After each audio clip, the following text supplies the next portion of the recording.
John Sneisen here. Thank you so much. I appreciate your patience, and hopefully you got to hear a lot of what we were discussing here. Congratulations, by the way, on the release of your book. Has it hit the bestseller yet? Yeah, it did in economics in Canada. I was there for about a week, so yeah. Had some good luck with it. There you go. Okay, so if you want to introduce yourself, a little bit about your background and your book.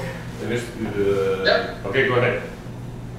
Well, my name is John Sneisen. I originally come from Norway, and I grew up in Norway. Lived there until I was about 25 years.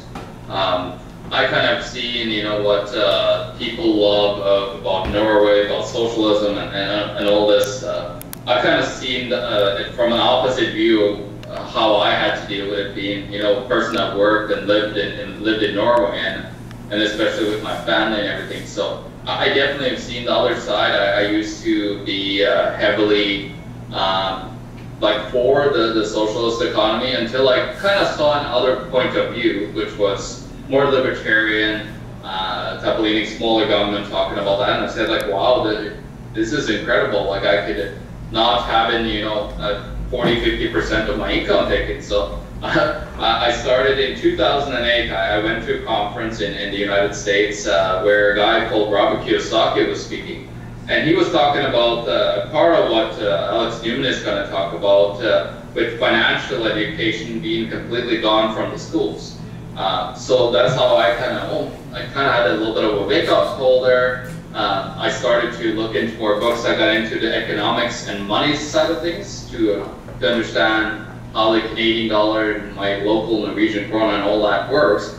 And in 2009, I met a lovely lady that lived here in Manitoba, and just looking at, you know, the pros and cons from living in Norway versus Canada, it was pretty obvious that cutting my wage in half and moving to Canada was way better. Even though it's not great here, if you can think about where I came from in Norway, where I actually cut my salary in half and are prospering way better in Canada. So that's why I'm so against, you know, especially what's happening now with more taxes. You know, the government's getting bigger and bigger. I see where I came from there. I don't want to see that here in Canada. So that's why I'm trying to warn people all around Canada here about, you know, the potential threats with people believing that, you know, the government should take care of everybody. And you guys said it so clearly. You know, we need to be self-sufficient. We can't be dependent on the government. So that's the number one thing that's very important for all of you that are here. And I talk about that in my book as well, that we need to be self-sufficient from a government. We can't let, you know, for example, with everything that's coming in right now with automation and all that's happening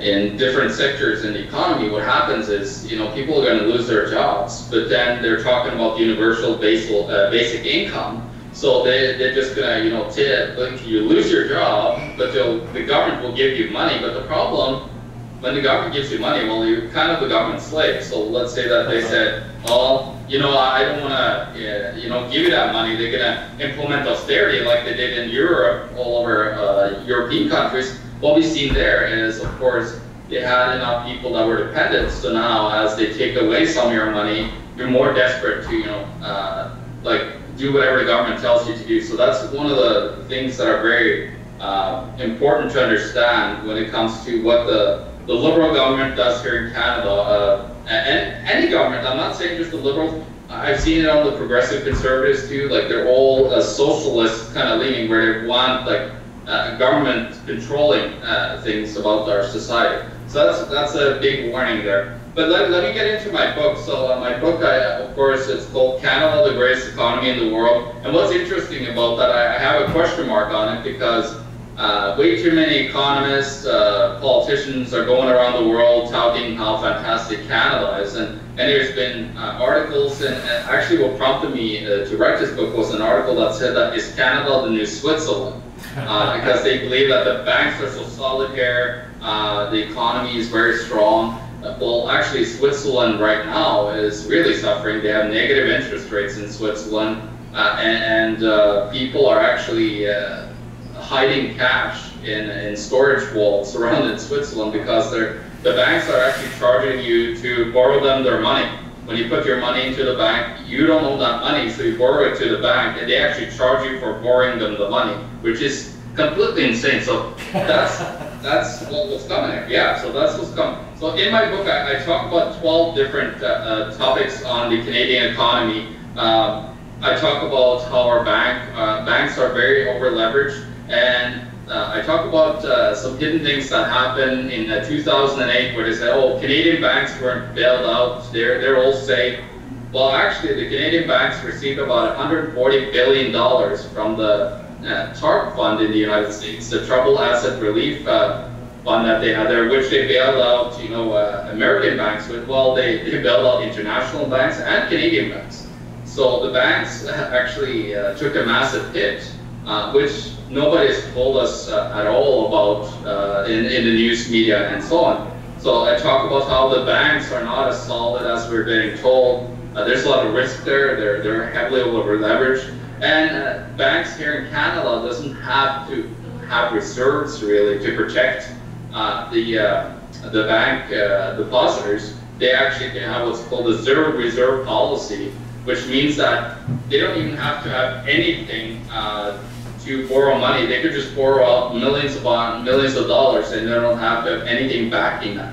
So they're printing money out of thin air without any form of anybody saying to, you guys got to be careful how much you actually have versus like assets versus liabilities. So how much money you actually have in the bank versus how much you can borrow out to people buying consumer goods or houses or cars.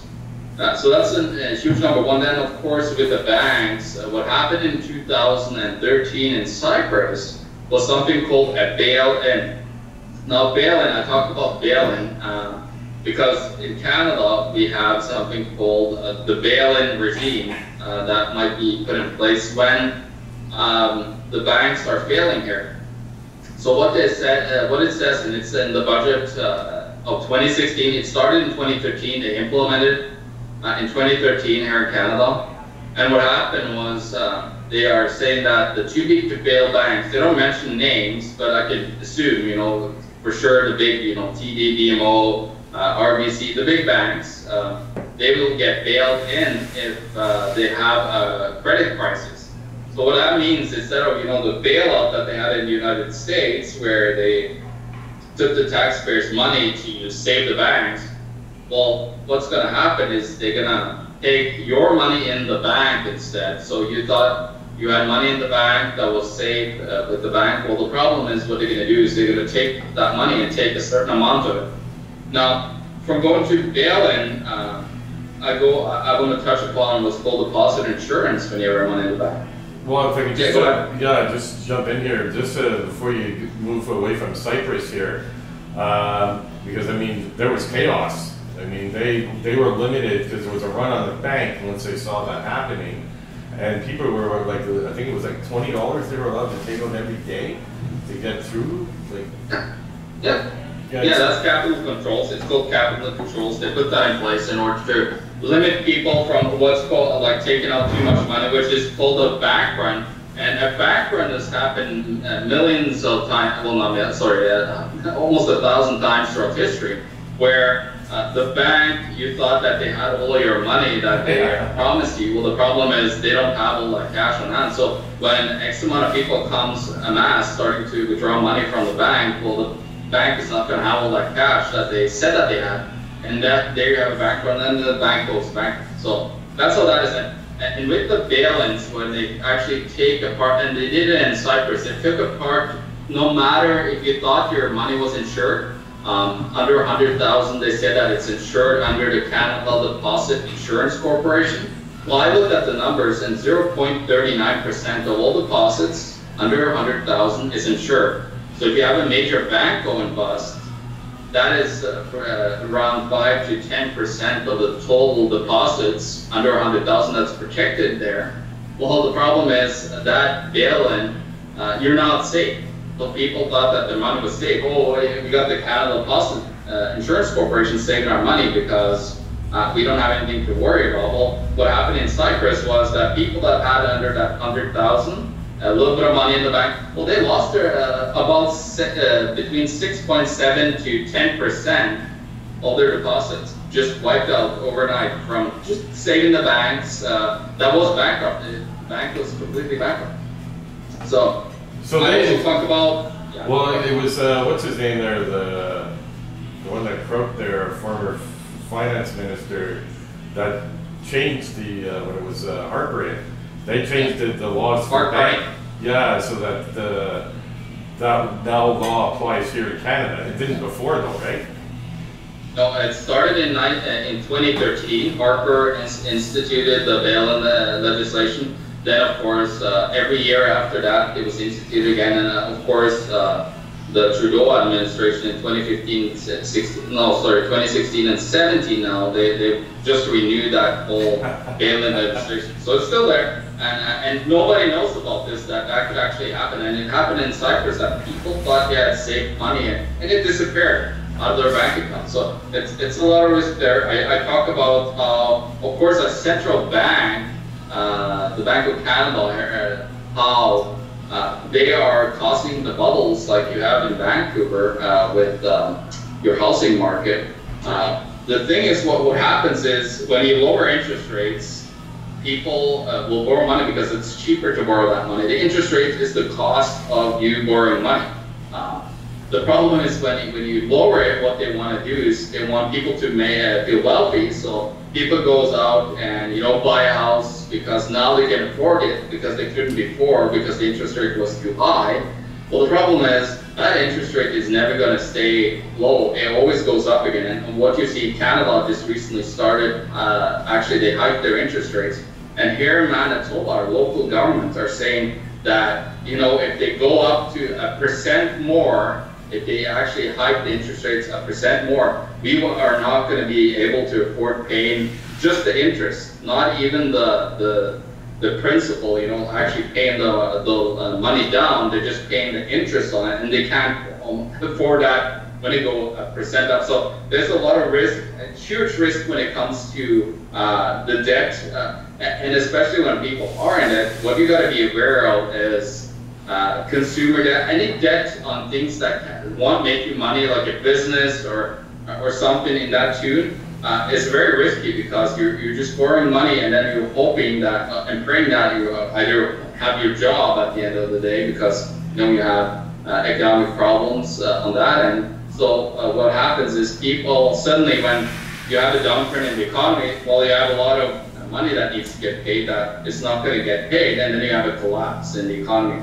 So debt is very toxic when you actually just borrow it for towards your house or other things, except for when you can actually create something of value like a business or a farm that could actually produce crops as a profit to sell it to everybody else. So I talk about that.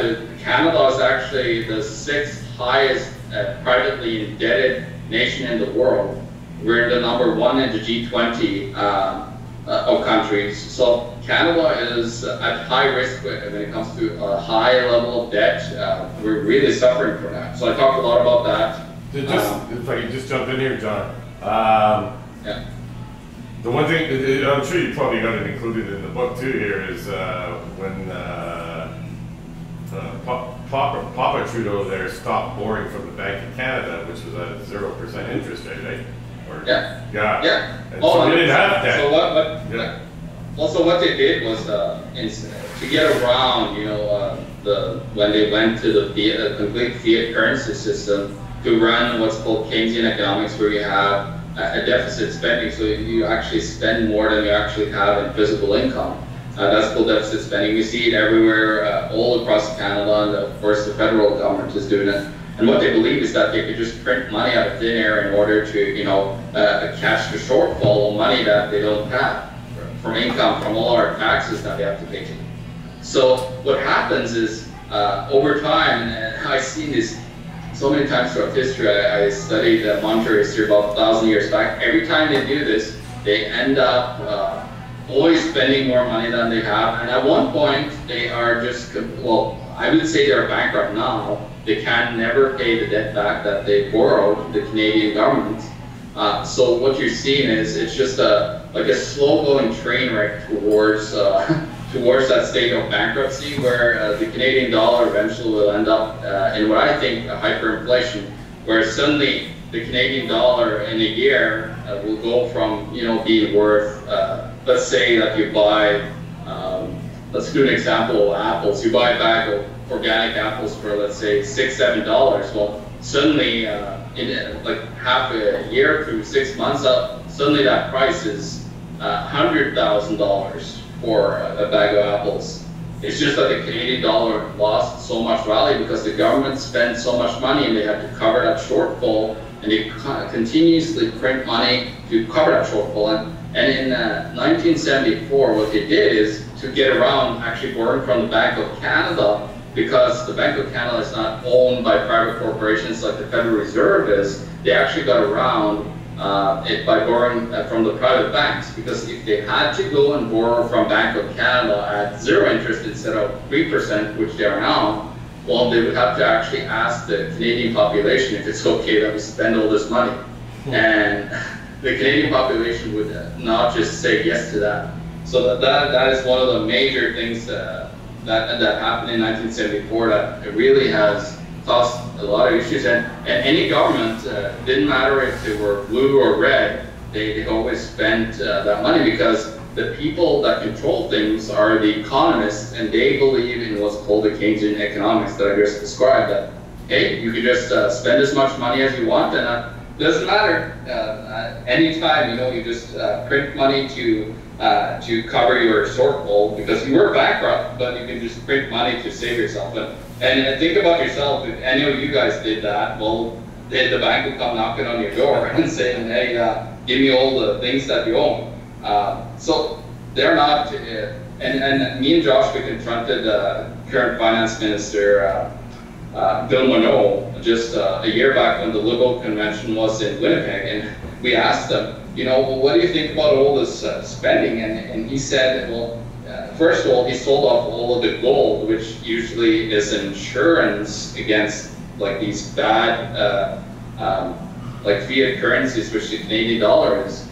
What he said is, oh, it's great that they got rid of it. And we asked him about the deficit spending, and he said, well, you know, we can always print money to save ourselves. Like it's always there, you know, because we can print money out of thin air. Well, the Canadian population can, and as prices go up, as we were talking about on food, well, that is because these guys are going out there printing a mass amount of money to spend on government projects. And the more money that they print, well, that's going to circulate back into the economy, and it's like a sponge. So the more money that's there, the less the value of that money is.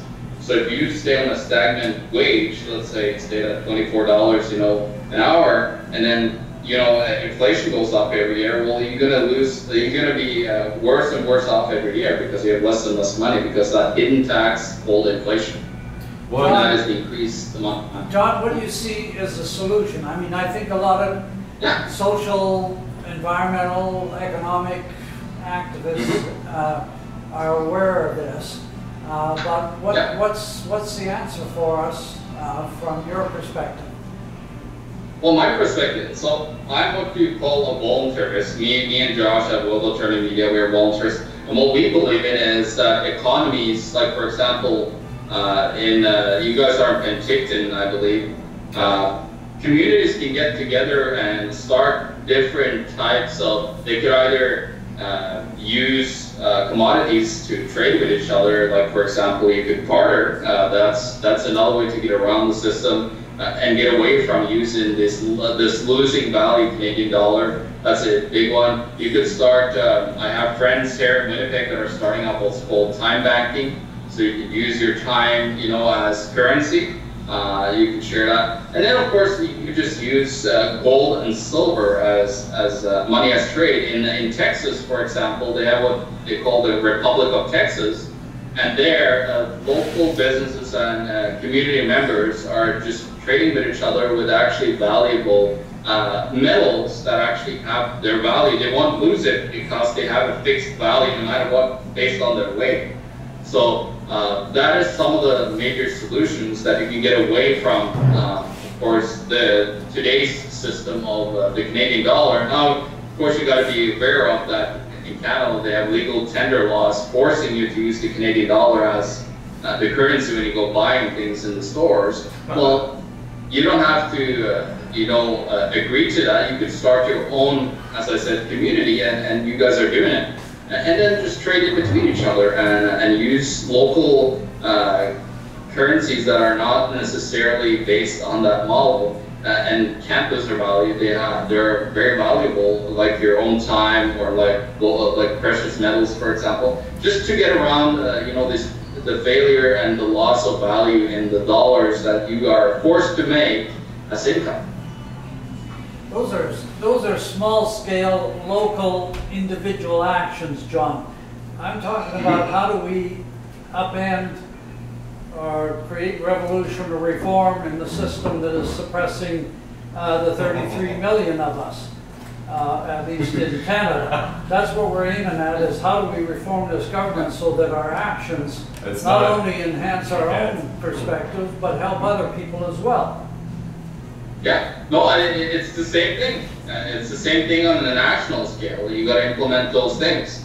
People are not going to just let the government, because the problem here is the government that are using their power to force you to take something that is constantly losing its value.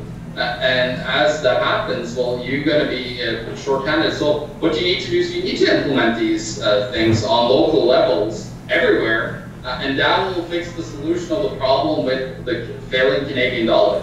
It's like you got to start local with these solutions in order to actually change, on a national scale. Because you don't need this big national Canadian dollar as trade. Communities will always want to find what's the best type of a currency or money to use to trade with each other. And I believe in a free market, so I think that people themselves will decide what is the best type of medium of exchange to trade with each other. Yeah. I agree wholeheartedly there, and that's why, everybody thinks you can fix the system, or it's not designed to be fixed. It's designed to govern over. Yeah. So don't worry about going for the jugular. Just leave them alone. And as we create and take back our local government and just slowly not deal with them, and because and this is like I said, I did with City Council in order to get the public forum for smart meters. I reminded them that they have an oath and a mandate to protect the health and the safety of the citizens of their community here. So we can do the same thing when it comes to provincial and federal laws here. So you are now a threat with these laws that you're making here. So we're going to have to abstain from that. But thanks though, and and the taxes that we collect. If we were to keep them, keep it all. I mean all of it. We can run our hospitals. The local governments. I was at our council meeting here, and we hold the contracts for the RCMP here and for police departments. And so if they're going rogue on us, you can actually make that null and void, stop paying them. But then, because of the Charter of Rights and Freedoms here, we can implement our own peace officers. And in order not to get shot and killed here, because all the other RCMP aren't going to like that, right? So you put that out to the RCMP first, and you can come and take an oath back to the people, not to the Crown Corporation, all hail. You get the same salary, you get the same health, you get the exact same thing, everything. But if you do go rogue, we will be doing the internal investigation, not you. And so these are just things that I was thinking about, how we got to take it back locally. So everybody's got to start, all the people that are like us, that are in the know, need to start running for local government. And I'm stealing this from Trump, okay? But here we have the Okanagan Lake, okay? And so Penticton, Kelowna, and Vernon all surround the Okanagan Lake. So it's time to drain the lake. Instead of the swamp, it's time we gotta drain the lake here. Because the one thing, like our city councilors here, there's Penticton's like many other cities. There's the secret handshake club that looks after each other. Our council's not very well liked here, but what was it? I just lost my train of thought there. But yeah, they always give it back. We're going to go with city recommendations, city staff recommendations, and then they all vote. Well, if all these decisions are made because of the staff, let's get rid of them. You know, let's start right there. You know. So, anyways, we'll let you get back to your book there. The power is, and I think our future is decentralization of power, where you take back your local communities. And a good friend of mine is the leader of the Libertarian Party here in Canada, Tim Moen. He says you need thousands of local governments here in Canada. You don't need that big, national government.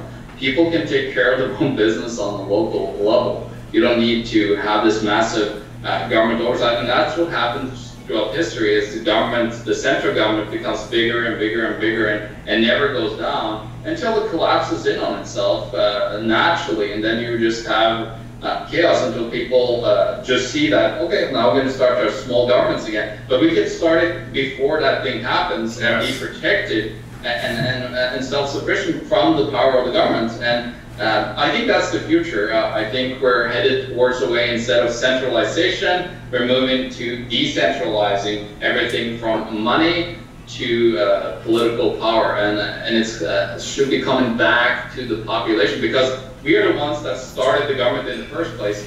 Like the government says that it's a privilege that that it gives us.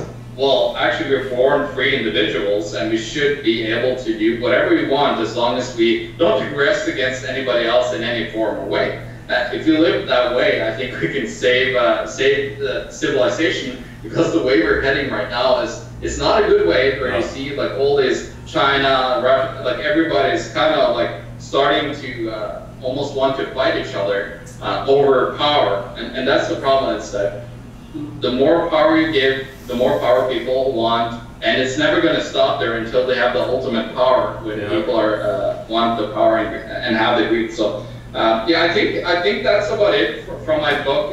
Talking about, of course, we talked about how the central bank is the fault behind the massive price hikes that you're seeing in your local communities.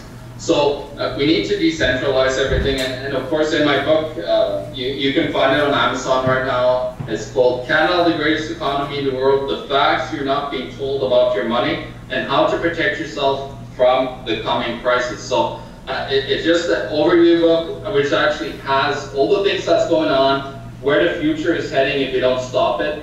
And then I also talk about solutions in the back here, because that's the most important, as you said. You have to have those solutions. Otherwise, you're just bitching. And my goal is to make as much money as I can on this book, so I can start giving it out to every Canadian citizen, because every Canadian citizen needs to know how to protect themselves and not be dependent on government anymore, and think about how much we could thrive as a community working together.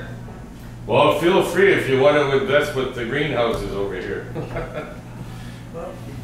It's a fantastic idea. Again, decentralization and not being dependent, that's fantastic, guys.